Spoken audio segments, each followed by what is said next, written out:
अस्सलाम वालेकुम दोस्तों, पंहिंजा ड्रामे जी धमाकेदार नई अपडेट में तव्हां सभिनी प्री प्यारनि खे दिलि वारनि खे सिंधी भरनि खे ख़ुशि आमदीद।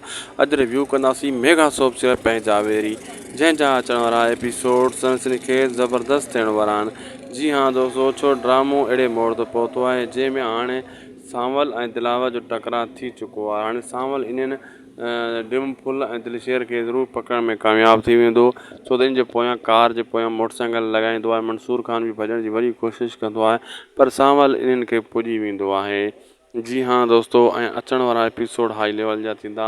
हाणे दिलावर बि सम्झे थो त सांवल कोन छॾींदो, ऐं इहे जेका डिमफुल इन्हनि गदारी कई सांवल सां, दिलावर जे चवण ते इहे कमु कयूं त हाणे उन्हनि खे बि सबक़ु मिली वियो त असां गदारी करण जो इंजाम असांखे मिलियो आहे। असां पंहिंजण सां गदारी कईसीं, फ़ाइदो त रुंडे खाधो, 5-10 लाइ खूनी खाधा, हिननि खे पादर ई पादर लॻा। दोस्तों ईअं थींदो आहे न, जहिड़ी करणी तहिड़ी भरणी चवंदा आहिनि न। दोस्तों अॼु जो वीडियो पुॻो आहे पंहिंजी पुॼाणी ते। अगरि अपडेट सुठी लॻी त लाइक सब्सक्राइब शेयर ज़रूरु कंदा। मिलंदासीं तव्हां सां नेक्स्ट वीडियो में। मौला तव्हांखे ख़ुशि रखे। उदासी टीवी यूट्यूब चैनल खे ज़रूरु सब्सक्राइब कंदा।